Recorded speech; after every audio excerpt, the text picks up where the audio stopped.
Hi everyone, welcome back to my YouTube channel. ಎಲ್ರದ್ದು tiffin ಆಯಿತು ಅಂತ ಅನ್ಕೋತೀನಿ. ಎಲ್ಲರೂ ಚೆನ್ನಾಗಿ ಓದ್ಕೋತಿದ್ದೀರಾ ಅಂತಲೂ ಭಾವಿಸ್ತೀನಿ. ಲಾಸ್ಟ್ ವಿಡಿಯೋದಲ್ಲಿ ನಾವು ಗಂಗರು ಮತ್ತು ಬಾದಾಮಿ ಚಾಲುಕ್ಯರ ಬಗ್ಗೆ ತಿಳ್ಕೊಂಡಿದ್ವಿ. ಕಾರಣಾಂತರಗಳಿಂದ ನಾನು ವಿಡಿಯೋ ಮಾಡೋಕ್ಕಾಗಿರಲಿಲ್ಲ. ಇವತ್ತಿನ ವಿಡಿಯೋದಲ್ಲಿ ನಾವು ಅಧ್ಯಾಯ 6 ದಕ್ಷಿಣ ಭಾರತದ ರಾಜವಂಶಗಳು, ಅದರಲ್ಲಿ ಕಂಚಿಯ ಪಲ್ಲವರು, ರಾಷ್ಟ್ರಕೂಟರು, ಕಲ್ಯಾಣದ ಚಾಳುಕ್ಯರು, ಹೊಯ್ಸಳರು ಮತ್ತು ಚೋಳರು, ಈ 5 ಮನೆತನಗಳ ಬಗ್ಗೆ ಇವತ್ತಿನ ವಿಡಿಯೋದಲ್ಲೇ ತಿಳ್ಕೊಳ್ಳೋಣ. ಬಿಕಾಸ್ ಸ್ವಲ್ಪ ಇವು ಶಾರ್ಟ್ ಒಂದು ಲೆಸನ್ಸ್ ಆಗಿರೋದ್ರಿಂದ ಇವತ್ತೇ ತಿಳ್ಕೊಳ್ಳೋಣ ಇದ್ರ ಬಗ್ಗೆ. ಜೊತೆಗೆ ಲಾಂಗ್ ಗ್ಯಾಪ್ ಆಯ್ತಲ್ವಾ, ಮತ್ತು ನಿಮ್ಗೆ ಓದ್ಕೊಳ್ಳೋದಕ್ಕೂ ಕೂಡ ತೊಂದರೆ ಆಗಬಾರ್ದು. ನೀವು ಕ್ವಿಕ್ಕಾಗಿ ರಿವಿಷನ್ ಮಾಡ್ಕೊಬೇಕು. ಅದಕ್ಕೋಸ್ಕರ ಇವತ್ತಿನ ವಿಡಿಯೋದಲ್ಲಿ ನಾವು ಈ 5 ರಾಜಮನೆತನಗಳ ಬಗ್ಗೆ ತಿಳ್ಕೊತಾ ಹೋಗೋಣ. ಅದಕ್ಕಿಂತ ಮುಂಚೆ ಕೆಲವರು ಕೇಳಿದ್ರಲ್ವಾ, ನೆನ್ನೆ ಕಮೆಂಟ್ ಬಾಕ್ಸಲ್ಲೆಲ್ಲ ಕಮೆಂಟ್ ಮಾಡಿದ್ರಲ್ಲ, ಏನು ಈಗ ಎಕ್ಸಾಮ್ಸ್ನ ಕುರಿತು ಏನೇನೆಲ್ಲ ಚರ್ಚೆ ಆಗ್ತಾ ಇದೆ ಮ್ಯಾಮ್ ನಮಗೆ ಹೇಳಿ ಅಂತ ಹೇಳಿದ್ರ. ಹಂಗಾಗಿ ಸ್ವಲ್ಪ ಅದ್ರ ಬಗ್ಗೆ ಮಾತಾಡೋಣ. ದೆನ್ ಅದಾದಮೇಲೆ ಕ್ವಶನ್ಸ್ನ ನೋಡ್ತಾ ಹೋಗೋಣ. ನೋಡಿ, ಈಗ ಈ ವೀಕು ಅಥವಾ ನೆಕ್ಸ್ಟ್ ವೀಕಲ್ಲಿ HSTR ಏನಿದೆಯಲ್ಲ ಎಕ್ಸಾಮು, ಅದರದ್ದು ಏನು C&R ರೂಲ್ ಬರುತ್ತೆ. ಯಾವ ಎಕ್ಸಾಮು? HSTR, ಓಕೆನಾ? ಇದ್ರದ್ದು C&R ರೂಲ್ ಬರುತ್ತೆ, ಓಕೆನಾ? ಇನ್ನು 2 ವೀಕಲ್ಲಿ, ಎಷ್ಟು ವೀಕಲ್ಲಿ? ಇನ್ನು 2 ವೀಕಲ್ಲಿ ಅಂತ ನಾವು ಎಕ್ಸ್ಪೆಕ್ಟ್ ಮಾಡ್ಬೋದು ಈ ರೂಲ್ ಬರೋದಕ್ಕೆ. ಬಂದ ಮೇಲೆ ಸ್ವಲ್ಪ ದಿನ ಅಬ್ಜೆಕ್ಷನ್ಗೆ ಅಂತ ಒಂದು ಸ್ವಲ್ಪ ದಿನ ಟೈಮ್ ಕೊಡ್ತಾರೆ. ಒಂದು 15 ಡೇಸ್ ಅಥವಾ ಒಂದು 20 ಡೇಸ್ ಆ ಥರ ಕೊಡ್ಬೋದು. ಅದಾದಮೇಲೆ ಅವರು ಕಾಲ್ಫಾರ್ಮ್ ಮಾಡ್ತಾರೆ ಎಕ್ಸಾಮ್ಗೆ, ಸರಿನಾ? ಆವಾಗ ನಾವು ಎಕ್ಸಾಮಿಗೆ ಕಾಲ್ಫಾರ್ಮ್ ಮಾಡಿದಾಗ ಕೂತ್ಕೊಂಡಂತೂ ಓದೋಕ್ಕೆ ಡೆಫಿನೆಟ್ಲಿ ಇಟ್ ಈಸ್ ಇಂಪಾಸಿಬಲ್. ಅದಕ್ಕೋಸ್ಕರ ನಾವೇನು ಮಾಡಬೇಕು, ಇವಾಗಿಂದನೇ ಓದ್ಕೋಬೇಕು. ನಾವು ಯಾರೂ ಎಕ್ಸ್ಪೆಕ್ಟೇ ಮಾಡಿರಲಿಲ್ಲ ಅಲ್ವಾ. ಈ ನೋಡಿ, ಸೆಂಟ್ರಲ್ ಪೊಲೀಸ್ ಎಕ್ಸಾಮ್ ಕಾಲ್ಫಾರ್ಮ್ ಆಯಿತು. ಇಫ್ ಐ ಆಮ್ ರಾಂಗ್, ಇನ್ನು 53 ದಿನನೋ 54 ದಿನನೋ ಅಷ್ಟೇ ಇರೋದು ಎಕ್ಸಾಮ್ಸ್ಗೆ. ಈ ಒಂದು ಕಡಿಮೆ ಟೈಮಲ್ಲಿ ನಾವು ಒಂದು ಎಕ್ಸಾಮ್ನ ಕ್ಲಿಯರ್ ಮಾಡಬೇಕು ಅಂತ ಅಂದರೆ ನಾವು ಮಿನಿಮಮ್ ಅಂದರೂ ಒಂದು 4-5 ಮಂತಿಂದ ಓದ್ಕೊಂಡು ಬಂದಿರಬೇಕು. ಆವಾಗ ಈಗ ಸಿಕ್ಕಿರೋ 54 ದಿನ ಅವ್ರಿಗೇನಿದೆಯಲ್ಲ, ಅದರಲ್ಲಿ ಅವರು ಎಲ್ಲ ಈಗೇನು ಓದಿರ್ತಾರೋ ಅದನ್ನು ರಿವಿಷನ್ ಮಾಡೋದಕ್ಕೆ ಅಂತ ಇಟ್ಕೊಂಡ್ರೆ ಅವರು ಆ ಎಕ್ಸಾಮ್ ಕ್ಲಿಯರ್ ಮಾಡ್ಕೋತಾರೆ. ಬಟ್ ಇಲ್ಲ, ನಾವು ಇವತ್ತಿಂದ ಕೂತ್ಕೊಂಡು ಓದ್ತಾ ಇದ್ದೀವಿ ಅಂತಂದರೆ ಈಗ ಚಿಕ್ಕದೇನು ವಿಷಯ ಇರೋದಿಲ್ಲ ಅಲ್ವಾ ಓದೋದಕ್ಕೆ, ತುಂಬ ವಿಷಯ ಇರೋದ್ರಿಂದ ಸ್ವಲ್ಪ ಕಷ್ಟ ಆಗ್ಬೋದು. ಹಂಗಾಗಿ 6-7 ಅವರ್ ಓದಬೇಕಾಗತ್ತೆ. ಜೊತೆಗೆ ಸ್ಟ್ರೆಸ್ ಆಗುತ್ತೆ. ನಾವು ಕ್ವಾಲಿಫೈ ಮಾಡ್ತೀವೋ ಇಲ್ವೋ ಅನ್ನೋ ಒಂದು ನಮಗೇನೆ ಒಂಥರ ಏನು ಹೇಳ್ತಾರೆ, ನಂಬಿಕೆನೇ ಇಲ್ಲದೆ ಇರೋ ಥರ ಆಗುತ್ತೆ. ಅದಕ್ಕೋಸ್ಕರ ನೀವೇನು ಮಾಡಬೇಕು ಅಂತ ಅಂದರೆ ಇವತ್ತಿಂದನೇ ಓದಬೇಕು. ನೀವು ಲಾಸ್ಟ್ ಸುಮಾರು ದಿನದಿಂದ ಓದ್ಕೊ ಬಂದಿದ್ದೀರಾ ಅಂದರೆ ವೆರಿ ಗುಡ್. ಇನ್ನು ಇವಾಗ ನಾವು ಸ್ಟಾರ್ಟ್ ಮಾಡ್ತಿದ್ದೀವಿ ಮ್ಯಾಮ್ ಅಂದರೆ ದಯವಿಟ್ಟು ಓದಿ, ಇವತ್ತಿಂದನೇ ಓದಿ. ಇವತ್ತಿಂದ ಅಂದರೆ ಇವಾಗಲಿಂದನೇ ನೀವು ಓದೋದಕ್ಕೆ ಸ್ಟಾರ್ಟ್ ಮಾಡಬೇಕು. ಮತ್ತು ಇನ್ನೊಂದೇನಪ್ಪ ಅಂತಂದರೆ HSTR ಎಕ್ಸಾಮ್ ಅಂತ ಬಂದಾಗ ನೀವು HSTR ಆಗಲಿ GPSTR ಆಗಲಿ 2 ಎಕ್ಸಾಮ್ಗೆ ಕ್ವಾಲಿಫೈ ಇದ್ದೀವಿ ನಾವು ಅಂತಂದರೆ ಪ್ಲೀಸ್ 2ಕ್ಕೂ ನೀವು ಪ್ರಿಪೇರ್ ಆಗಿ. ಬಿಕಾಸ್ ಏನೂ ಚೇಂಜಸ್ ಇರೋದಿಲ್ಲ, ಎಲ್ಲೋ ಒಂದು ಇದು ಮಾತ್ರ ಚೇಂಜ್ ಇರ್ಬೋದೇನೋ, ಮೆಂಟಲ್ ಅಬಿಲಿಟಿ.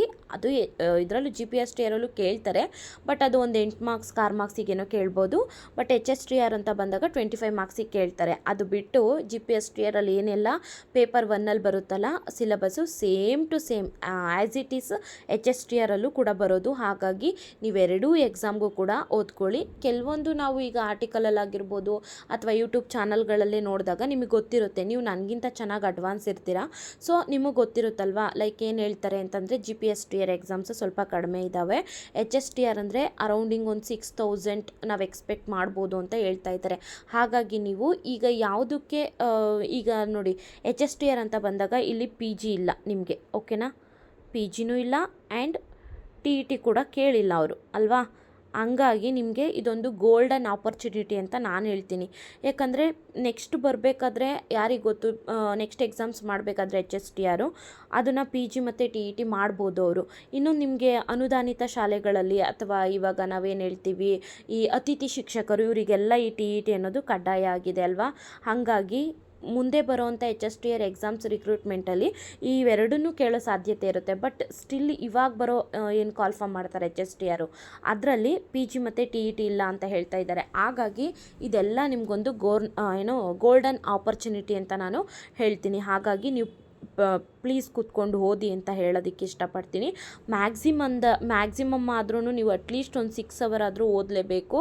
ಇದು ತುಂಬ ಕಡಿಮೆ, ಬಟ್ ಆದರೂ ನೀವು 6 ಅವರ್ ಓದಲೇಬೇಕು. ಓದೋದು ಅಂತಂದ್ರೇನು, ಒಂದೇ ಸಬ್ಜೆಕ್ಟ್ ಇಟ್ಕೊಂಡು ಓದೋದಲ್ಲ, ಎಲ್ಲ ಸಬ್ಜೆಕ್ಟಿಗೂ ಕೂಡ ನೀವು ಇಷ್ಟಿಷ್ಟು ಅಂತ ಟೈಮ್ ಕೊಡಬೇಕಾಗತ್ತೆ. ನಾನು ಫಸ್ಟಿಂದನೂ ಹೇಳ್ತಾ ಇದ್ದೀನಿ, ಪೇಪರ್ 2 ನೀವು ಯಾರೆಲ್ಲ ಸೋಷಿಯಲ್ ಸೈನ್ಸ್ ಇದೆಯಲ್ಲ, ನಿಮ್ಮದು ಆಪ್ಷನ್ನು SS ಸೋಷಿಯಲ್ ಸೈನ್ಸು, ದಯವಿಟ್ಟು ನೀವು ಓದಿ. ಇದರಲ್ಲಿ 100 ಮಾರ್ಕ್ಸ್ ಇರುತ್ತೆ ಟೋಟಲು. ಈ 100 ಮಾರ್ಕ್ಸಲ್ಲಿ ನೀವು 100 ತೆಗಿಬೋದು, ಅದು ನಿಮ್ಮ ಹ್ಯಾಂಡಲ್ಲಿರೋ ಅಂಥದ್ದು. 1 ಮಾರ್ಕ್ಸು ಕೂಡ ನೀವು ಇಲ್ಲಿ ಕಳ್ಕೊಳಕ್ಕಾಗಲ್ಲ ಈ 100ಅಲ್ಲಿ ಅಲ್ವಾ. ಇನ್ನು ಪೇಪರ್ 1 ಅಂತ ಬಂದಾಗ ನಿಮಗೆ ಗೊತ್ತಿದೆ, ಅಲ್ಲಿ ನಾವು ಜನರಲ್ ಬರುತ್ತಲ್ವ, ಅದರಲ್ಲಿ ನಾವು 80 ತೆಗಿಬೋದು, ಇನ್ನು ಕೆಲವರು 60 ತೆಗಿಬೋದು, ಆ ಥರ ಇರುತ್ತೆ. ಹಂಗಾಗಿ ನೀವೇನು ಮಾಡಬೇಕು ಅಂತಂದರೆ, ನಿಮ್ಮ ಪೇಪರ್ 2 SS ಏನಿದೆಯಲ್ಲ, ಇದಕ್ಕೆ ನೀವು ಜಾಸ್ತಿ ಒತ್ತನ್ನು ಕೊಡಬೇಕು. ನೀವೆಲ್ಲೂ ಕೂಡ 1 ಮಾರ್ಕ್ಸು ಕಳ್ಕೊಳ್ಳೋಕ್ಕಾಗಲ್ಲ, ಅಷ್ಟು ಚೆನ್ನಾಗಿ ಓದ್ಕೋಬೋದಾಗಿರುತ್ತೆ. ಹಾಗಾಗಿ ದಯವಿಟ್ಟು ಸೋಷಿಯಲ್ ಸೈನ್ಸಿಗೆ ಹೆಚ್ಚು ಮಹತ್ವವನ್ನು ಕೊಡಿ ಅಂತ ನಾನು ಹೇಳೋದು, ಆಯಿತಾ. ಯಾಕಂದರೆ ಅವರು 6ರಿಂದ 10ನೇ ಕ್ಲಾಸ್ ಟೆಕ್ಸ್ಟ್ ಬುಕ್ನ ಬಿಟ್ಟು ಬೇರೆ ಎಲ್ಲಿಂದನೂ ಕ್ವಶನ್ ತೆಗಿಯಲ್ಲ, ಅದು ನಿಮ್ಮ ಮೈಂಡಲ್ಲಿರಲಿ. ಹಾಗಾಗಿ ಪ್ರತಿದಿನವೂ ಕೂಡ ಮ್ಯಾಕ್ಸಿಮಮ್ ಅಂದರೆ 1 2 ಅವರ್ಸ್ ಅಥವಾ 3 ಅವರ್ಸೇ ಕೊಡಿ, ಪರವಾಗಿಲ್ಲ, ನೋ ಪ್ರಾಬ್ಲಮ್. ಸೋಷಿಯಲ್ ಸೈನ್ಸ್ಗೆ ಯಾರು ಮೆಥಡ್ ಇದೆಯಲ್ಲ ಸೋಷಿಯಲ್ ಸೈನ್ಸು, ಇನ್ನು ಕೆಲವ್ರದ್ದು ಕನ್ನಡ ಇರುತ್ತೆ ಮೆಥಡು, ಇನ್ನು ಕೆಲವ್ರದ್ದು ಬೇರೆ ಬೇರೆ ಸಬ್ಜೆಕ್ಟ್ಸ್ ಇರ್ತಾವಲ್ವ, ನಿಮ್ಮ ಮೆಥಡ್ಗೆ ಯಾವುದ್ಯಾವ್ದಿರುತ್ತೋ ಅದೆಲ್ಲದರಲ್ಲೂ 100ಕ್ಕೆ 100 ತೆಗಿಯೋವಂಥದ್ದು ಕೆಪಾಸಿಟಿ ನಿಮ್ಮ ಕೈಯಲ್ಲಿರುತ್ತೆ. ಹಾಗಾಗಿ ಆ ಸಬ್ಜೆಕ್ಟಿಗೆ ನೀವು ತುಂಬ ಟೈಮ್ ಕೊಡಬೇಕು. ಇನ್ನು ನಿಮಗೆ ಪೇಪರ್ 1 ಅಂತ ಬಂದಾಗ GK ಆಗಿರ್ಬೋದು, ಒಂದು 5 ನಿಮಿಷ ನ್ಯೂಸ್ ಚಾನಲ್ನ ನೋಡಿ, 5 ನಿಮಿಷ ಅಥವಾ ಒಂದು ಹಾಫ್ ಆನ್ ಅವರ್ ನಿಮ್ಗೆ ಗೊತ್ತಿರುತ್ತೆ ನ್ಯೂಸ್ ಚಾನಲ್ಗಳನ್ನ ನೋಡಿ. ಈ ಚಂದನ ನ್ಯೂಸ್ ಬರುತ್ತಲ್ವ, ಅದನ್ನು ನೋಡ್ಬೋದು, ಅಥವಾ ಪೇಪರ್ ಓದ್ಬೋದು. ಈ ರೀತಿ ನೀವು ಸ್ವಲ್ಪ GKಗೆ ಅದ್ರ ಬಗ್ಗೆ ನೋಡಿ. ಅದಾದಮೇಲೆ ಇನ್ಯಾವ್ದು ಬರುತ್ತೆ, ಇಂಗ್ಲೀಷ್ ಬರುತ್ತೆ. ಅಗೇನ್ 6 to 10th ಏನು ಇಂಗ್ಲೀಷ್ ಟೆಕ್ಸ್ಟ್ ಬುಕ್ಸ್ ಇದ್ದಾವಲ್ಲ ಗೌರ್ನಮೆಂಟ್, ಅದನ್ನು ತೆಗೆದು ಓದ್ಕೊಳ್ಳಿ. ಆಮೇಲೆ ಕಂಪ್ಯೂಟರ್ ಬರುತ್ತೆ, ಕಂಪ್ಯೂಟರು ಸ್ವಲ್ಪ ನೋಡ್ಕೊಳ್ಳಿ ಅದನ್ನು, ಅಥವಾ ಯಾವುದಾದ್ರೂ ಯೂಟ್ಯೂಬ್ ಚಾನಲ್ ಕ್ಲಾಸ್ ಮಾಡ್ತಾಯಿದ್ರೆ ಅದನ್ನು ಫಾಲೋ ಅಪ್ ಮಾಡ್ಕೊಳ್ಳಿ. ಕೆಲವೊಂದು. ಆಮೇಲೆ ಇನ್ಯಾವುದಿದೆ, ಇದು ಇಂಗ್ಲೀಷ್ ಆಯ್ತಲ್ವಾ, GK ಆಯಿತು, ಕಂಪ್ಯೂಟರ್ ಆಯಿತು, ಮೆಂಟಲ್ ಅಬಿಲಿಟಿ ಅಂತ ಬಂದಾಗ ಸ್ವಲ್ಪ ನೋಡಿ, ಯೂಟ್ಯೂಬಲ್ಲಿ ಯಾರಾದರೂ ಅದಕ್ಕೆ ಚೆನ್ನಾಗಿ ಕ್ಲಾಸ್ ಮಾಡ್ತಾಯಿದ್ರೆ ಅದನ್ನು ಸರ್ಚ್ ಮಾಡ್ತಾ ಅದನ್ನು ಹೇಗೆ ಬಿಡಿಸ್ಬೋದು, ನಾವು ಹೇಗೆ ಅದನ್ನು ಬಿಡಿಸ್ತಾ ಅರ್ಥ ಮಾಡ್ಕೋಬೋದು ಅನ್ನೋದನ್ನ ಅದನ್ನು ಸ್ವಲ್ಪ ಇದು ಮಾಡ್ಕೊಳ್ಳಿ. ಇದಿಷ್ಟು ನಿಮ್ಗೆ ಗೊತ್ತಿರೋಂಗೆ ಇದಿಷ್ಟು ಸಬ್ಜೆಕ್ಟ್ಸ್ ಇದ್ದಾವಲ್ವ, ಪ್ರತಿಯೊಂದಕ್ಕೂ ಕೂಡ ನೀವು ಸ್ವಲ್ಪ ಟೈಮ್ನ ಕೊಟ್ಟು ಓದಲೇಬೇಕು. ಅದರ್ವೈಸ್ ನಮಗೆ ಬೇರೆ ಇನ್ನೇನು ಆಪ್ಷನ್ ಡೆಫಿನೆಟಾಗಿ ನಾನು ಹೇಳ್ತೀನಿ ಇಲ್ಲವೇ ಇಲ್ಲ. ಯಾರೆಲ್ಲ ಕೆಲಸ ಬೇಕು ಅಂತಿರೋ ಅವರು ಇವತ್ತೇ ಕೂತ್ಕೊಂಡು ಈ ಕ್ಷಣದಿಂದನೇ ಓದಬೇಕು. ಆವಾಗಲೇ ನಿಮಗೆ ನೀವು ಅಂದ್ಕೊಂಡಿರೋ ವೃತ್ತಿ ನಿಮ್ಮ ಕೈಲಿ ಸಿಗೋದು. ಇಲ್ಲ ಅಂತಂದರೆ ಡೆಫಿನೆಟ್ಲಿ ಆಗಲ್ಲ. ಆಮೇಲೆ ಸ್ಪರ್ಧೆನೂ ಅಷ್ಟೇ ತುಂಬ ಜಾಸ್ತಿ ಇದೆ. ನೀವು ನೋಡ್ದಂಗೆ ಈಗ ನೋಡಿ, GPSTR ಟೀಚರ್ಸ್ ಯಾರ್ಯಾರೆಲ್ಲ ವರ್ಕ್ ಮಾಡ್ತಿರ್ತಾರಲ್ವ, ಅವರು ಕೂಡ HSTR ಎಕ್ಸಾಮ್ ಬರೆಯೋ ಚಾನ್ಸಸ್ ಇರುತ್ತಲ್ವ. ಹಾಗಾಗಿ ಅದಾದಮೇಲೆ ಎಷ್ಟು ಜನ TET ಮುಗಿಸ್ಕೊಂಡಿದ್ದಾರೆ, ಆಮೇಲೆ PG ಮುಗಿಸ್ಕೊಂಡಿರೋರು ಇರ್ತಾರೆ. ಸ್ಪರ್ಧೆ ಅನ್ನೋದು ತುಂಬ ಇರುತ್ತೆ. 6,000 ಪೋಸ್ಟಲ್ಲಿ 60 ಲಕ್ಷ 6 ಲಕ್ಷ 7 ಲಕ್ಷ ಅಪ್ಲಿಕೇಶನ್ ಬರ್ಬೋದು, ಗೊತ್ತಿಲ್ಲ, ಎಷ್ಟು ಬೇಕಾದರೂ ಬರ್ಬೋದು. ಆ 6 ಲಕ್ಷದಲ್ಲಿ ಅಥವಾ ಬರಲಿ 60 ಲಕ್ಷನೇ ಅಪ್ಲಿಕೇಶನ್ ಹಾಕ್ಲಿ. ಆ 60 ಲಕ್ಷದಲ್ಲಿ ಅಂತಲೇ ಅಂದ್ಕೊಳ್ಳಿ, ನಾನು 60 ಲಕ್ಷದಲ್ಲಿ ನಾನು ಒಬ್ಬಳಿದ್ದೀನಿ ಅಥವಾ ನಾನು ಒಬ್ಬ ಇದ್ದೀನಿ, ನಂದು ಒಂದು ಕೆಲಸ ಡೆಫಿನೆಟಾಗಿ ಸಿಕ್ಕೇ ಸಿಗುತ್ತೆ. ಆ 6 ಲಕ್ಷದಲ್ಲಿ ನಾನು ಕೂಡ ಒಬ್ಬಳು ಅನ್ನೋದನ್ನ ಅಂದ್ಕೊಂಡು ಇವತ್ತಿಂದನೇ ಓದಿ. ಈ ನೆಗೆಟಿವಿಟಿ ಅನ್ನೋದನ್ನ ತಲೆಯಿಂದ ತೆಗ್ದಾಕಿ ಚೆಂದ ಓದ್ಕೊಳ್ಳಿ. Everything is possible. ನಾವು ಒಂದು ಸಲ ಡಿಸೈಡ್ ಮಾಡಿದ್ರೆ ಡೆಫಿನೆಟಾಗಿ ಎಲ್ಲನೂ ಕೂಡ ಸಾಧ್ಯ ಆಗುತ್ತೆ. ಅದು ನಾವು ನಮ್ಮ ಮೈಂಡ್ಗೆ ತೊಗೋಬೇಕು. ಅಯ್ಯೋ ಕಾಲ್ಫಾರ್ಮ್ ಆಗುತ್ತೋ ಇಲ್ವೋ ಬಿಡುತ್ತೋ, ನೋಡಿ ಬೇರೆ ಆಪ್ಷನ್ ಇಲ್ಲ, ಅವರು ಮಾಡೇ ಮಾಡ್ತಾರೆ. ನಿಮಗೆ ಗೊತ್ತಿರೋಂಗೆ ಮೊನ್ನೆ ಒಂದು ಪ್ರೆಸ್ ಮೀಟ್ ಆಯ್ತಲ್ವ, CM ಸರು ಅವರು ಅವತ್ತಿನ ದಿನವೇ CM ಆದಾಗ ಒಂದು ಪ್ರೆಸ್ ಮೀಟ್ ಮಾಡಿದರು. ನಾನು 56,000 ಹುದ್ದೆಗಳಿಗೆ ನೇಮಕಾತಿ ಮಾಡ್ಕೋತೀನಿ ಅಂತ. ಅದಾದಮೇಲೆ 1 day 2 daysಲ್ಲೇ ಈ ಸಿವಿಲ್ ಪರೀಕ್ಷೆ ಅನ್ನೋದು ಬಂದಿದ್ದಲ್ವ, ಪೊಲೀಸ್ದಕ್ಕೆ ಕಾಲ್ಫಾರ್ಮ್ ಆಯಿತು. ಹಂಗೇ ಇದು ಕೂಡ ಕಾಲ್ಫಾರ್ಮ್ ಆಗುತ್ತೆ. ದಯವಿಟ್ಟು ಕೂತ್ಕೊಂಡು ಓದಿ ಅಂತ ನಾನು ಹೇಳ್ತೀನಿ. ಹಾಗೆಯೇ ಬೈ ಚಾನ್ಸ್ ನಾನೇನಾದರೂ ವಿಡಿಯೋ ಹಾಕಿಲ್ಲ ಅಂತಂದರೆ ನೀವು ತಲೆ ಕೆಡಿಸ್ಕೋಬೇಡಿ ಅದ್ರ ಬಗ್ಗೆ. ನಾನೇನಾದರೂ ಒಂದು 4 days ಅಥವಾ 3 days ಏನಾನ ಗ್ಯಾಪ್ ಬಿಟ್ಟು ಹಾಕಿದ್ರೆ ಡೆಫಿನೆಟ್ಲಾಗಿ ಒಂದು 4-5 ಲೆಸನ್ಸ್ನ ಒಂದೇ ದಿನವೇ ನಾನು ವಿಡಿಯೋ ಮಾಡಿ ಹಾಕ್ಬಿಡ್ತೀನಿ. ಬಿಕಾಸ್ ಅದು ನಿಮಗೂ ಹೆಲ್ಪ್ ಆಗಬೇಕು. ಅದಕ್ಕೋಸ್ಕರ ಇಷ್ಟೆಲ್ಲ ಹೇಳ್ತಿದ್ದೀನಿ ಅಂತಂದರೆ ನೀವು ಚೆನ್ನಾಗಿ ಓದ್ಕೋತೀರಾ ಅಂತ ನಾನು ನಿಮ್ಮ ಮೇಲೆ ನಂಬಿಕೆ ಇಡ್ತೀನಿ. ಓದ್ತಿರ್ತೀರಾ, ಓದ್ಕೊಂಡಿರೋರು ಇರ್ತೀರಾ, ಓದದೇ ಇರೋರು ಇರ್ತೀರಾ. ಓದದೇ ಇರೋರಿದ್ದರೆ ಇವತ್ತಿಂದನೇ ಓದಿ, ಓದ್ಕೊಂಡಿರೋರಿದ್ದರೆ ನಿಮ್ಗೆ ಸಿಕ್ಕಿರೋಂಥ ಒಂದು ಅಮೂಲ್ಯವಾದ ಟೈಮ್ನ ನೀವೇನು ಮಾಡಬೇಕು, ರಿವಿಷನ್ ಮಾಡ್ತಾ ಹೋಗಬೇಕು. ಏನಾದರೂ ಡೌಟ್ಸ್ ಇದ್ದರೆ ಅದನ್ನು ಕ್ಲಿಯರ್ ಮಾಡ್ಕೊತಾ ಹೋಗಬೇಕು. ಹಾಗೆ ಚೆನ್ನಾಗಿ ಓದ್ಕೊಳ್ಳಿ. ನಾನು ಹೇಳ್ತೀನಿ, ಸಕ್ಸಸ್ ಅನ್ನೋದನ್ನು ನಾವು ಪಡ್ಕೊಳ್ಳೋಕ್ಕಾಗಲ್ಲ, ಅಂದರೆ ಕೊಂಡ್ಕೊಳ್ಳೋಕ್ಕಾಗಲ್ಲ. ಸಕ್ಸಸ್ ಅನ್ನೋದು ನಾವು ಪಡ್ಕೊಳ್ಬೇಕಾಗಿರೋದು, ಅದನ್ನು ಯಾವುದೇ ಕಾರಣಕ್ಕೂ ಕೊಂಡ್ಕೊಳ್ಳೋಕ್ಕಾಗಲ್ಲ. ಈ ಸಕ್ಸಸ್ ಏನಿರುತ್ತಲ್ಲ, ಇದು ನಮ್ಮನ್ನು ಪರೀಕ್ಷೆ ಮಾಡುತ್ತೆ. ಅದು ಯಾವ ರೀತಿ, ತಾಳ್ಮೆ ಮೂಲಕ ಆಗಿರ್ಬೋದು, ಅಥವಾ ಏನು ಹೇಳ್ತಾರೆ, ಈ ಒಂದು ನಾವೆಷ್ಟು ಟೈಮ್ ಕೊಟ್ಟು ಓದ್ತೀವಿ ಅನ್ನೋದ್ರ ಮೇಲೆ ಬೇಕಾದರೂ ನಿಂತಿರ್ಬೋದು. ಅದು ಯಾವ ಥರ ಬೇಕಾದರೂ ನಮ್ಮನ್ನು ಪರೀಕ್ಷೆ ಮಾಡ್ಬೋದು. ಸಕ್ಸಸ್ ಅನ್ನೋದು ಸುಮ್ಮನೆ ಸುಲಭನಾಗಿ ಸಿಗೋಂಥದ್ದಲ್ಲ, ಆಯಿತಾ. ಹಾಗಾಗಿ ಸಕ್ಸಸ್ ನಮ್ದು ಆಗಬೇಕು ಅಂತಂದರೆ ನಾವೇನು ಮಾಡಬೇಕು, ಚೆಂದ ಓದ್ಕೋಬೇಕು. ನಾನು ಹೇಳ್ದಂಗೆ HSTRದು C&R ರೂಲು ಇನ್ನೊಂದು 2 ವೀಕ್ಸ್ ಅಂತ ಅಂದ್ಕೊಳ್ಳೋಣ, ಅಷ್ಟರಲ್ಲಿ ಬರ್ಬೋದು. ಅದಾದಮೇಲೆ ಖಂಡಿತವಾಗ್ಲೂ ಕಾಲ್ಫಾರ್ಮ್ ಆಗೇ ಆಗುತ್ತೆ. ಇನ್ನೊಂದು 2 or 3 ಮಂತ್ಸಲ್ಲಿ ಕಾಲ್ಫಾರ್ಮ್ ಆಗ್ಬೋದು. ಅಷ್ಟರಲ್ಲಿ ನೀವು ಚೆನ್ನಾಗಿ ಓದ್ಕೊಳ್ಳಿ ಅಂತ ನಾನು ಹೇಳ್ತೀನಿ. ಇನ್ನು GPSTRಗೆ ಯಾರು ಓದ್ತಿದ್ದೀರಾ, ಹಾಗೆ ನಾನು ಅವ್ರಿಗೆ ಹೇಳ್ತೀನಿ, ದಯವಿಟ್ಟು ನೀವು ರೈಟಿಂಗ್ ಪ್ರಾಕ್ಟೀಸ್ನ ಮಾಡಿ. ಬಿಕಾಸ್ ನೀವು ಎಲ್ಲ ಚೆನ್ನಾಗಿ ಓದಿರ್ತೀರ, ರೈಟಿಂಗ್ ಪ್ರಾಕ್ಟೀಸೇ ಮಾಡಿರಲ್ಲ ಅಂತ ಅಂದ್ಕೊಳ್ಳಿ. ಎಕ್ಸಾಮ್ಗೆ ಹೋಗಿದ್ದಿನ ನೀವು ಬರೀತೀನಿ ಅಂತಂದರೆ ನಿಮ್ಮ ಹ್ಯಾಂಡು ಸಪೋರ್ಟ್ ಮಾಡಲ್ಲ, ಅರ್ಥ ಆಯ್ತಾ. ಆಮೇಲೆ ಟೈಮ್ ಕೂಡ ತುಂಬ ಕಡಿಮೆ ಇರೋದ್ರಿಂದ ಮ್ಯಾಕ್ಸಿಮಮ್ ನಾವು ಅಟ್ಲೀಸ್ಟ್ ನನಗನ್ಸಿರೋ ಪ್ರಕಾರ 30 ಕ್ವಶನಿಗೆ ನಾವು ಆನ್ಸರ್ನ ಬರಿಬೇಕಲ್ವ. ನಾವು ಸಡನ್ನಾಗಿ ಹೋಗ್ಬಿಟ್ಟು ಅಲ್ಲಿ ಹೋಗಿ ಬರಿತೀವಿ ಅಂದರೆ ಡೆಫಿನೆಟಾಗಿ ಆಗಲ್ಲ. ಅದಕ್ಕೇ ಮ್ಯಾಕ್ಸಿಮಮ್ ಅಟ್ಲೀಸ್ಟ್ 1 ಅವರ್ ಆದರೂ ನೀವು ಕೂತ್ಕೊಂಡು ರೈಟಿಂಗ್ ಪ್ರಾಕ್ಟೀಸ್ ಮಾಡಿ. ಇನ್ನು ಕನ್ನಡ ಅಂತ ಬಂದಾಗ ನೀವು ಕನ್ನಡ ಸಬ್ಜೆಕ್ಟ್ ಏನು ತಲೆ ಕೆಡಿಸ್ಕೊಳ್ಳೋದು ಬೇಡ. ಎಕ್ಸಾಮ್ಗೆ ಇನ್ನೊಂದು 15 ಡೇಸ್ ಇದೆ ಅನ್ನೋವಾಗ ನೀವು ಅದಕ್ಕೆ ಓದ್ಕೋಬೋದು, ನೋ ಪ್ರಾಬ್ಲಮ್, ಅದೇನಿಲ್ಲ. ಆಮೇಲೆ ನಾನು ಹೇಳ್ದಂಗೆ GK ಫಾಲೋ ಅಪ್ ಮಾಡ್ಕೊಳ್ಳಿ, ಕನ್ನಡ ನೋಡ್ಕೋತಾ ಇರಿ. ಆಮೇಲೆ ಇನ್ಯಾವುದು ಇಂಗ್ಲೀಷು, ಕಂಪ್ಯೂಟರು, ಆರೋಗ್ಯ, ಶಿಕ್ಷಣ ಇವೆಲ್ಲ ಬರ್ತವೆ GPSTR ಅಲ್ವಾ, ಅದೆಲ್ಲ ನೋಡ್ತಾ ಹೋಗಿ. ಹಾಗೆಯೇ ನಿಮಗೆ ನಾನು ಹೇಳಿದ್ದೆ ಫಸ್ಟೇ, ಸೋಷಿಯಲ್ ಸೈನ್ಸ್ ಯಾರ್ಯಾರಿದ್ದೀರೋ ತುಂಬ ಜಾಸ್ತಿ ಟೈಮ್ ಕೊಟ್ಟು ಓದಬೇಕು ಅಂತ. ಇವತ್ತು ನಾನು ಅದನ್ನೇ ಹೇಳೋದು, ಟೈಮ್ ಕೊಟ್ಟು ಜಾಸ್ತಿ ಓದಿ. ಇವಾಗಂತೂ ನೀವು ಕೀ ಪಾಯಿಂಟ್ಸ್ ಮಾಡ್ಕೋತೀರಾ ಅಥವಾ ಏನೋ ನೋಟ್ಸ್ ಬರ್ಕೋತೀರಾ ಅಂದರೆ ಸಾಧ್ಯ ಆಗಲ್ಲ. ನೀವೇನು ಮಾಡಬೇಕು, ನಾನು ಅವತ್ತೇ ಹೇಳಿದ್ದೀನಿ, ಒಂದು ಮಾರ್ಕರ್ ತೊಗೊಂಡು ಎಲ್ಲೆಲ್ಲಿ ಇಂಪಾರ್ಟೆಂಟ್ ಪಾಯಿಂಟ್ಸ್ ಇದ್ದಾವಲ್ಲ ಟೆಕ್ಸ್ಟ್ ಬುಕ್ಕಲ್ಲಿ, ಆ ಪಾಯಿಂಟ್ಸ್ನ ನೀವು ಮಾರ್ಕ್ ಮಾಡ್ತಾ ಹೋಗಬೇಕು. ಅದು ನಿಮಗೆ ರಿವಿಷನ್ ಮಾಡೋದಕ್ಕೆ ತುಂಬ ಹೆಲ್ಪ್ ಆಗುತ್ತೆ ಅಂತ ಹೇಳ್ತಾ, ನಿಮಗಿದೆಲ್ಲ ಅರ್ಥ ಆಗಿದೆ ಅಂತ ತಿಳ್ಕೊತೀನಿ. ಇವಾಗ ನಾವು ಕ್ವಶನ್ ಆನ್ಸರ್ಸ್ ನೋಡ್ತಾ ಹೋಗೋಣ, ಓಕೆನಾ. ನೀವು ನೆನ್ನೆ ಕೇಳಿದ್ರಲ್ವ, ಅದಕ್ಕೋಸ್ಕರ ಹೇಳಿದೆ. ಡೆಫಿನೆಟಾಗಿ ಆಗುತ್ತೆ ಮ್ಯಾಮ್. ಈಗ HSTR ಆಗಿರ್ಬೋದು, ಅಥವಾ GPSTR ಆಗಿರ್ಬೋದು, ಅಥವಾ PSTR ಆಗಿರ್ಬೋದು, ಈ 3 ಎಕ್ಸಾಮ್ಸ್ಗೂ ಕೂಡ ಕ್ವಾಲಿಫೈ ಆಗುತ್ತೆ. ಹಂತವಾಗಿ ಅವ್ರು ಮಾಡ್ತಾ ಹೋಗ್ತಾರೆ. ಅವರು ಯಾವಾಗಾದರೂ ಮಾಡೇ ಮಾಡ್ತಾರೆ. ನೀವು ಇನ್ನೊಂದು ಅರ್ಥ ಮಾಡ್ಕೋಬೇಕಾಗಿರೋದೇನು ಗೊತ್ತಾ, ಅವ್ರು ಯಾವಾಗ ಮಾಡಿದ್ರು ಕೂಡ ನಾವೆಷ್ಟು ಪ್ರಿಪೇರ್ ಆಗಿದ್ದೀವಿ. ಈಗ ನಾಳೆನೇ ಕನ್ಫರ್ಮ್ ಮಾಡಿ ಇನ್ನೊಂದು ವೀಕು ಅಥವಾ ಇನ್ನೊಂದು ಏನು ಹೇಳ್ತಾರೆ 2 ಮಂತ್ಸಲ್ಲಿ ಎಕ್ಸಾಮ್ ಅಂತಂದರೆ ನಾವು ಅದನ್ನು ಎದುರಿಸೋಕ್ಕೆ ಎಷ್ಟು ರೆಡಿ ಇದ್ದೀವಿ ಅನ್ನೋದು ಕೂಡ ವೆರಿ ಇಂಪಾರ್ಟೆಂಟ್ ಆಗುತ್ತೆ. ಹಾಗಾಗಿ ಅದು ಮಾಡೇ ಮಾಡ್ತಾರೆ, ಅದ್ರ ಕಡೆ ನೀವು ತಲೆ ಕೆಡಿಸ್ಕೊಡೋಕೆ ಹೋಗಬೇಡಿ ಅಂತ ಹೇಳ್ತಾ, ನಿಮ್ಮ ಒಂದು ಏನು ಪ್ರಯತ್ನ ಅನ್ನೋದು ನಿರಂತರವಾಗಿರಲಿ ಅಂತ ಹೇಳ್ತೀನಿ.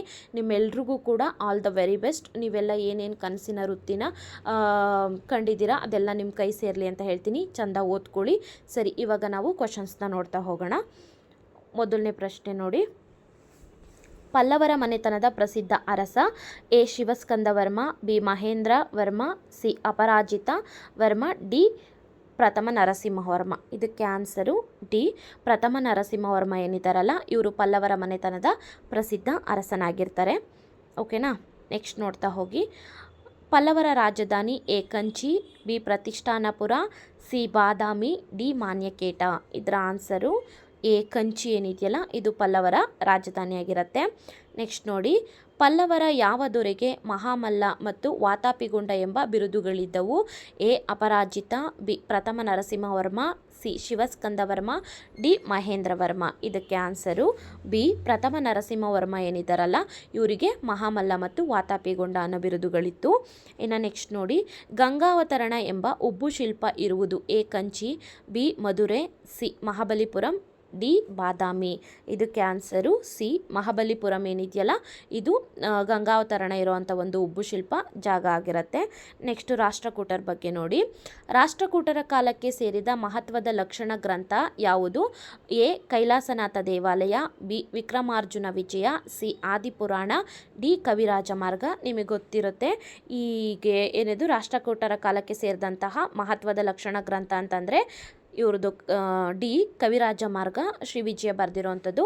ಇನ್ನು ಕೈಲಾಸನಾಥ ದೇವಾಲಯ, ವಿಕ್ರಮಾರ್ಜುನ ವಿಜಯ, ಆದಿಪುರಾಣ ಇವೆಲ್ಲ ಕೂಡ ರಾಷ್ಟ್ರಕೂಟರಿಗೆ ಸೇರಿದ್ದಲ್ವಾ. ಬಟ್ ಅವ್ರು ಕೇಳಿರೋದೇನು, ಲಕ್ಷಣ ಗ್ರಂಥ ಯಾವುದು ಅಂತ ಕೇಳಿರೋದ್ರಿಂದ ಆನ್ಸರು D. ಕವಿರಾಜ ಮಾರ್ಗ. ಓಕೆನಾ. ಬಟ್ ಈ 3 ಕೂಡ ಏನು A, B, C ಈ 3 ಆಪ್ಷನ್ಸ್ ಇದ್ದಾವಲ್ಲ, ಇದು ಕೂಡ ರಾಷ್ಟ್ರಕೂಟರ ಕಾಲದಲ್ಲೇ ಸೇರಿರೋವಂಥದ್ದು. ಓಕೆನಾ. ಇನ್ನು ರಾಷ್ಟ್ರಕೂಟರ ರಾಜಧಾನಿ ಮಾನ್ಯಕೇಟ ಅಥವಾ ಮಾಳಗೇಡ ಕರ್ನಾಟಕದ ಯಾವ ಜಿಲ್ಲೆಯಲ್ಲಿದೆ? A Kalaburagi, B Bidar, C Banavasi, D Hassan. ಇದಕ್ಕೆ answer Bidar. B answer Bidar ಜಿಲ್ಲೆಯಲ್ಲಿ ಈ ಮಾಳಖೇಡ ಅಥವಾ ಮಾನ್ಯಕೇಟ ಜಿಲ್ಲೆಯನ್ನು ಅಂದರೆ ರಾಜಧಾನಿಯನ್ನು ನಾವು ಬೀದರ್ ಜಿಲ್ಲೆಯಲ್ಲಿ ಕಾಣ್ಬೋದಾಗಿರುತ್ತೆ. ನೆಕ್ಸ್ಟ್ ನೋಡಿ, ರಾಷ್ಟ್ರಕೂಟರ ಯಾವ ಅರಸನನ್ನು ಕುರಿತು ಗೋವಿಂದನ ಯುದ್ಧದ ಮದ್ದಾನೆಗಳು ಗಂಗಾ ನದಿಯ ಪುಣ್ಯತೀರ್ಥದ ರುಚಿ ನೋಡಿದವು ಎಂಬುದು ಮನೋಮೋಹಕರವಾಗಿ ವರ್ಣಿಸಿದ್ದಾರೆ?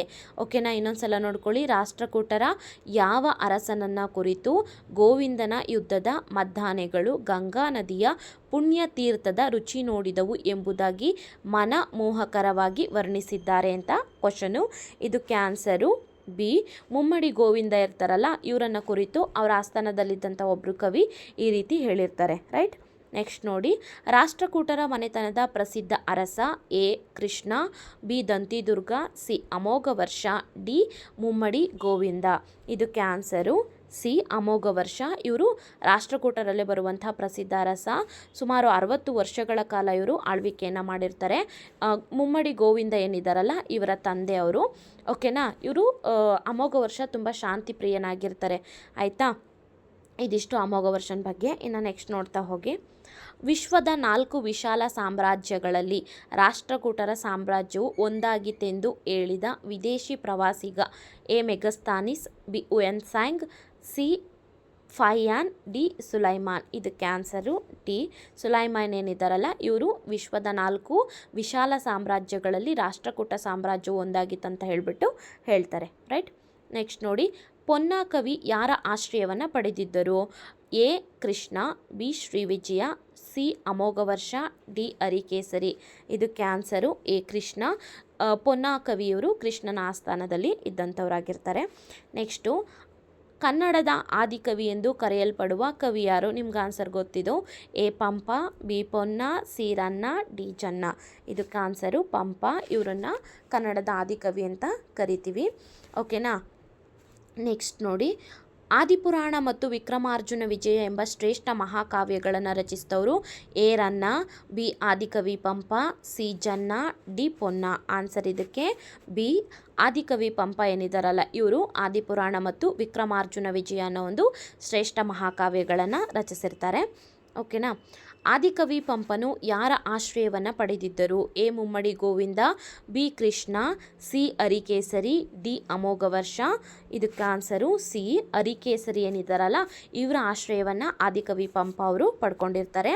ನೆಕ್ಸ್ಟ್ ನೋಡಿ, ಎಲೋರದ ಕೈಲಾಸನಾಥ ದೇವಾಲಯವನ್ನು ನಿರ್ಮಿಸಿದವರು? ಎ ಅಮೋಘ ವರ್ಷ, ಬಿ ಮುಮ್ಮಡಿ ಗೋವಿಂದ, ಸಿ ಇಮ್ಮಡಿ ಗೋವಿಂದ, ಡಿ ಒಂದನೇ ಕೃಷ್ಣ. ಆನ್ಸರ್ ಇದಕ್ಕೆ ಒಂದನೇ ಕೃಷ್ಣ ಏನಿದ್ದಾರಲ್ಲ ಇವರು ಎಲೋರದ ಕೈಲಾಸನಾಥ ದೇವಾಲಯವನ್ನು ನಿರ್ಮಿಸಿದಂಥವ್ರು. ಓಕೆನಾ. ನೆಕ್ಸ್ಟು, ಕಲ್ಯಾಣದ ಚಾಲುಕ್ಯರು. ಇದ್ರ ಬಗ್ಗೆ ನೋಡ್ತಾ ಹೋಗೋಣ. ಇವ್ರ ಬಗ್ಗೆ ಕ್ವಶನ್ಸು. ಮೊದಲನೇದು ನೋಡಿ, ಕಲ್ಯಾಣದ ಚಾಲುಕ್ಯರ ರಾಜಧಾನಿ ಯಾವುದು ಅಂತ? A Banavasi, B Badami, C Pratishthanapura, D Bidar ಜಿಲ್ಲೆಯ ಬಸವ ಕಲ್ಯಾಣ. ಇದಕ್ಕೆ ಆನ್ಸರು ಬೀದರ್ ಜಿಲ್ಲೆಯ ಬಸವ ಕಲ್ಯಾಣ. ಇದು ಕಲ್ಯಾಣ ಚಾಲುಕ್ಯರ ಒಂದು ರಾಜಧಾನಿಯಾಗಿದೆ. ಇನ್ನು ಕಲ್ಯಾಣದ ಚಾಲುಕ್ಯರ ಶ್ರೇಷ್ಠ ಅರಸ? ಎ 6ನೇ ವಿಕ್ರಮಾದಿತ್ಯ, ಬಿ ಮೊದಲನೇ ಸೋಮೇಶ್ವರ, ಸಿ ವಿಜ್ಞಾನೇಶ್ವರ, ಡಿ 3ನೇ ಸೋಮೇಶ್ವರ. ಇದಕ್ಕೆ ಆನ್ಸರು ಎ 6ನೇ ವಿಕ್ರಮಾದಿತ್ಯ ಏನಿದಾರಲ್ಲ ಇವರು ಕಲ್ಯಾಣ ಅರಸರಲ್ಲೇ ಶ್ರೇಷ್ಠ ಅರಸರಾಗಿರ್ತಾರೆ. ನೆಕ್ಸ್ಟ್ ನೋಡಿ, ಕಲ್ಯಾಣದ ಚಾಲುಕ್ಯರ ಯಾವ ಅರಸನು ಚಾಲುಕ್ಯ ವಿಕ್ರಮ ಶಕೆಯನ್ನು ಆರಂಭಿಸಿದರು? ಎ ವಿಜ್ಞಾನೇಶ್ವರ, ಬಿ 6ನೇ ವಿಕ್ರಮಾದಿತ್ಯ, ಸಿ 3ನೇ ಸೋಮೇಶ್ವರ, ಡಿ 4ನೇ ಸೋಮೇಶ್ವರ. ಆನ್ಸರ್ ಇದಕ್ಕೆ 6ನೇ ವಿಕ್ರಮಾದಿತ್ಯ ಅವ್ರ ಕಾಲದಲ್ಲೇ ಈ ಚಾಲುಕ್ಯ ವಿಕ್ರಮ ಶಕೆ ಅನ್ನೋದು ಪ್ರಾರಂಭ ಆಗುತ್ತೆ. ಓಕೆನಾ. ನೆಕ್ಸ್ಟ್ ನೋಡಿ, ವಿಕ್ರಮಾದಿತ್ಯನ ಜೀವನ ವೃತ್ತಾಂತವಿರುವ ಮಹಾಕಾವ್ಯ ಯಾವುದು? ಎ ಮಿತ್ರಾಕ್ಷರ ಸಂಹಿತೆ, ಬಿ ವಿಕ್ರಮಾಂಕ ದೇವಚರಿತೆ, ಸಿ ಗದಾ ಯುದ್ಧ, ಡಿ ಧರ್ಮಾಮೃತ. ಇದಕ್ಕೆ ಆನ್ಸರು ಬಿ ವಿಕ್ರಮಾಂಕ ದೇವಚರಿತೆ ಏನಿದೆಯಲ್ಲ ಇದು ವಿಕ್ರಮಾದಿತ್ಯನ ಜೀವನ ವೃತ್ತಾಂತವಿರುವಂಥ ಒಂದು ಮಹಾಕಾವ್ಯವಾಗಿದೆ. ಹಾಗಾದರೆ ಈ ವಿಕ್ರಮಾಂಕ ದೇವಚರಿತೆ ಕೃತಿಯ ಕರ್ತೃ ಯಾರು ಅನ್ನೋದನ್ನು ನೀವು ಕಮೆಂಟ್ ಬಾಕ್ಸಲ್ಲಿ ಕಮೆಂಟ್ ಮಾಡಿ. ಓಕೆನಾ. ನೆಕ್ಸ್ಟ್ ನೋಡಿ, ಮಿತ್ರಾಕ್ಷರ ಸಂಹಿತೆ ಕೃತಿಯ ಕರ್ತೃ A Ranna, B Nayasena, C Vijnaneshwara, D ಮೂರನೇ ಸೋಮೇಶ್ವರ, ಇದಕ್ಕೆ ಆನ್ಸರು ಸಿ. ವಿಜ್ಞಾನೇಶ್ವರ ಏನಿದಾರಲ್ಲ ಇವರು ಮಿತ್ರಾಕ್ಷರ ಸಂಹಿತೆ ಅನ್ನೋ ಒಂದು ಕೃತಿಯನ್ನು ರಚಿಸಿದಂಥವ್ರು. ನೆಕ್ಸ್ಟು, ಕಲ್ಯಾಣ ಚಾಲುಕ್ಯರ ಯಾವ ಅರಸನು ಸರ್ವಜ್ಞ ಚಕ್ರವರ್ತಿ ಎಂದು ಪ್ರಖ್ಯಾತನಾಗಿದ್ದಾನೆ? ಎ. 6ನೇ Vikramaditya, B. Vijnaneshwara, C. Bilhana, D. ಮೂರನೇ ಸೋಮೇಶ್ವರ. ಇದಕ್ಕೆ ಆನ್ಸರು ಮೂರನೇ ಸೋಮೇಶ್ವರ ಏನಿದಾರಲ್ಲ ಇವರು ಸರ್ವಜ್ಞ ಚಕ್ರವರ್ತಿ ಅಂತ ಹೇಳಿ ಪ್ರಖ್ಯಾತಿಯಾಗಿರ್ತಾರೆ. ಹಾಗೆಯೇ ಇವರೊಂದು ಒಂದು ಕೃತಿಯನ್ನು ಬರೆದಿರ್ತಾರೆ, ಓಕೆನಾ. ಅದು ಸಂಸ್ಕೃತದ ವಿಶ್ವಕೋಶ ಅಂತ ಕರೆಸ್ಕೊಂಡಿದೆ. ಆ ಕೃತಿ ಯಾವುದು ಅನ್ನೋದನ್ನು ನೀವು ಕಾಮೆಂಟ್ ಬಾಕ್ಸಲ್ಲಿ ಕಮೆಂಟ್ ಮಾಡಬೇಕು. ಮೂರನೇ ಸೋಮೇಶ್ವರ ಬರೆದಿರುವಂಥದ್ದು, ಅದನ್ನು ಸಂಸ್ಕೃತದ ವಿಶ್ವಕೋಶ ಅಂತ ಕರೀತಾರೆ. ಹಾಗಾದರೆ ಆ ಕೃತಿ ಯಾವುದು ಅದನ್ನು ಕಮೆಂಟ್ ಬಾಕ್ಸಲ್ಲಿ ಕಮೆಂಟ್ ಮಾಡಿ, ರೈಟ್. ನೆಕ್ಸ್ಟ್ ನೋಡಿ, ಈ ಕೆಳಗಿನ ಯಾವುದನ್ನು ದೇವಾಲಯಗಳ ಚಕ್ರವರ್ತಿ ಎಂದು ವರ್ಣಿಸಲಾಗಿದೆ? ಎ. ಕೊಪ್ಪಳದ ಇಟಗಿಯ ಮಹಾದೇವಾಲಯ, ಬಿ. ಎಲೋರಾದ ಕೈಲಾಸನಾಥ ದೇವಾಲಯ, ಸಿ. ಪಟ್ಟದಕಲ್ಲಿನ ವಿರೂಪಾಕ್ಷ ದೇವಾಲಯ, ಡಿ. ತಲಕಾಡಿನ ಕೀರ್ತಿನಾರಾಯಣ ದೇವಾಲಯ. ಇದಕ್ಕೆ ಆನ್ಸರು ಎ.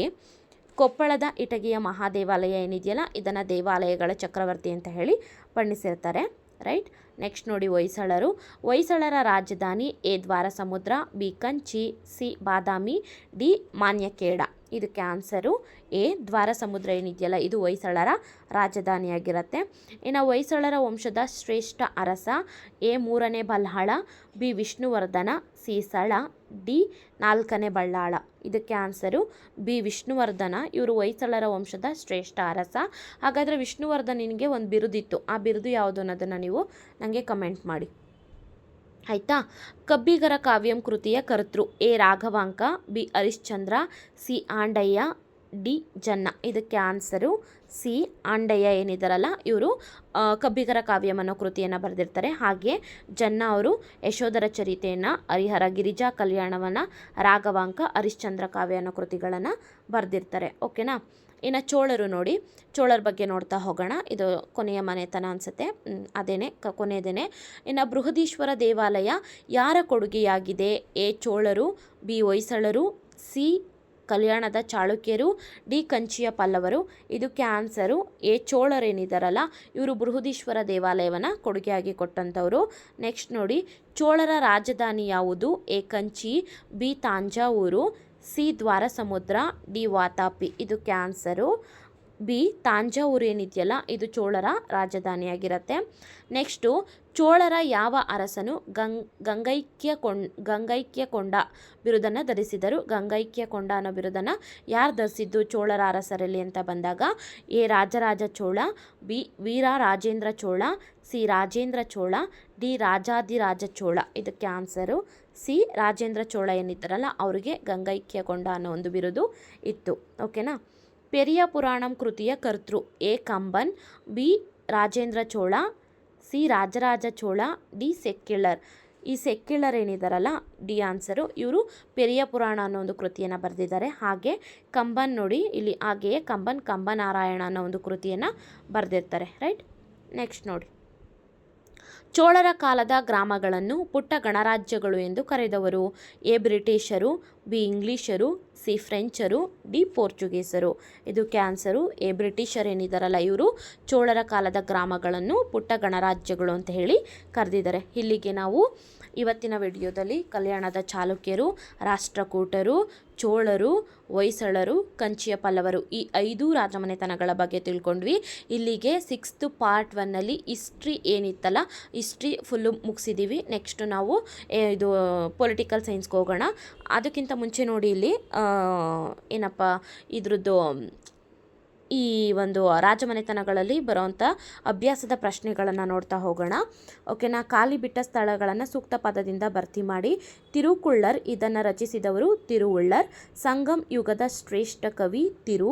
ಶಾತವಾಹನ ವಂಶದ ಪ್ರಮುಖ ರಾಜ ಯಾರು? ಶಾತವಾಹನರಲ್ಲಿ ಬರುವಂಥ ಪ್ರಮುಖ ರಾಜ ಗೌತಮಪುತ್ರ ಶಾತಕರ್ಣಿ, ಆಯಿತಾ. ಕದಂಬರ ರಾಜಧಾನಿ ಉತ್ತರ ಕನ್ನಡ ಜಿಲ್ಲೆ ಬನವಾಸಿಯಲ್ಲಿದೆ. ಕನ್ನಡದ ಅತಿ ಪ್ರಾಚೀನ ಶಾಸನ ಅಲ್ಮಿಡಿ ಶಾಸನ. ಇಮ್ಮಡಿ ಪುಲಕೇಶಿಯನ್ನು ಸೋಲಿಸಿದ ಉತ್ತರ ಭಾರತದ ಸಾಮ್ರಾಟ ಪ್ರಥಮ ನರಸಿಂಹವರ್ಮ. ದೇವಾಲಯಗಳ ಶಿಲ್ಪದ ತೊಟ್ಟಿಲು ಎಂದು ಡ್ಯಾಶ್ ಸ್ಥಳವನ್ನು ಕರೆಯಲಾಗುತ್ತದೆ? ಐಹೊಳೆ. ಶ್ರವಣಬೆಳಗೊಳದ ಗೊಮ್ಮಟ ವಿಗ್ರಹವನ್ನು ನಿರ್ಮಾಣ ಮಾಡಿಸಿದವರು ಚಾವುಂಡರಾಯ. ಗಂಗಾ ವಂಶದ ಪ್ರಸಿದ್ಧ ದೊರೆ ದುರ್ವಿನೀತ. ಚಾವುಂಡರಾಯನು ರಚಿಸಿದ ಕೃತಿ ಚಾವುಂಡರಾಯ ಪುರಾಣ, ಓಕೆನಾ. ಇದಿಷ್ಟು ನಾವು ಏನು 5 ರಾಜಮನೆತನಗಳಿದ್ವಲ್ಲ ಅದಕ್ಕೆ ಸಂಬಂಧಪಟ್ಟ ಪ್ರಶ್ನೆಗಳನ್ನು ನೋಡಿದ್ವಿ. ಹಾಗೆಯೇ ನಾನು ಆವಾಗಲೇ ಹೇಳ್ದಂಗೆ ನಿಮಗೆ ನಾನು ಮಧ್ಯೆ ಏನೇನು ಕ್ವಶನ್ಸ್ ಕೇಳಿದ್ದೀನಲ್ವ ವಿಡಿಯೋದಲ್ಲಿ, ಅದನ್ನು ಮಿಸ್ ಮಾಡದೆ ಕಮೆಂಟ್ ಬಾಕ್ಸಲ್ಲಿ ಕಮೆಂಟ್ ಮಾಡಿ. ಹಾಗೆಯೇ ನೀವು ಪ್ಲ್ಯಾನ್ ಮಾಡ್ತಾ ಹೋಗಿ ಒಂದು ಟೈಮ್ ಟೇಬಲ್ ಮಾಡ್ಕೊಳ್ಳಿ, ರೈಟ್. ಒಂದು ಟೈಮ್ ಟೇಬಲ್ ಮಾಡಿಕೊಂಡು ಈ ಸಬ್ಜೆಕ್ಟ್ನ ಇಂಥ ಟೈಮಲ್ಲೇ ಓದಬೇಕು, ಅದಾದಮೇಲೆ ವೀಕ್ಲಿ ಒಂದ್ಸಲನೋ ಅಥವಾ 12 ಡೇಸ್ಗೆ ಒಂದ್ಸಲನೋ ನೀವು ರಿವಿಷನ್ ಮಾಡ್ತಾ ಹೋಗಿ. ಹಂಗೆ ಪ್ಲ್ಯಾನ್ ಮಾಡ್ತಾ ಹೋದಾಗ ಓದಿದ್ರೆ ನಮಗೆ ಈಸಿ ಆಗುತ್ತೆ. ಜೊತೆಗೆ ನಾವು ಎಲ್ಲ ಸಬ್ಜೆಕ್ಟ್ನು ಕೂಡ ಕವರ್ ಮಾಡ್ಕೊಂಡಿದ್ದೀವಾ ಇಲ್ವಾ ಅನ್ನೋದು ಕೂಡ ಗೊತ್ತಾಗುತ್ತೆ. ಹಾಗಾಗಿ ಪ್ಲ್ಯಾನ್ ಮಾಡ್ತಾ ಓದ್ಕೊಂಡು ಹೋಗಿ ಅಂತ ಹೇಳ್ತಾ, ನೀವು ಇಷ್ಟಪಟ್ಟಿರುವಂತಹ ಒಂದು ಜಾಬ್ ನಿಮ್ಮ ಕೈ ಸೇರಲಿ ಅಂತ ಹೇಳ್ತೀನಿ. ಶ್ರಮ ಇದ್ದ ಕಡೆ ಬರೆದಿಟ್ಕೊಳ್ಳಿ, ಪ್ರತಿಫಲ ಡೆಫಿನೆಟಾಗಿ ಸಿಕ್ಕೇ ಸಿಗುತ್ತೆ.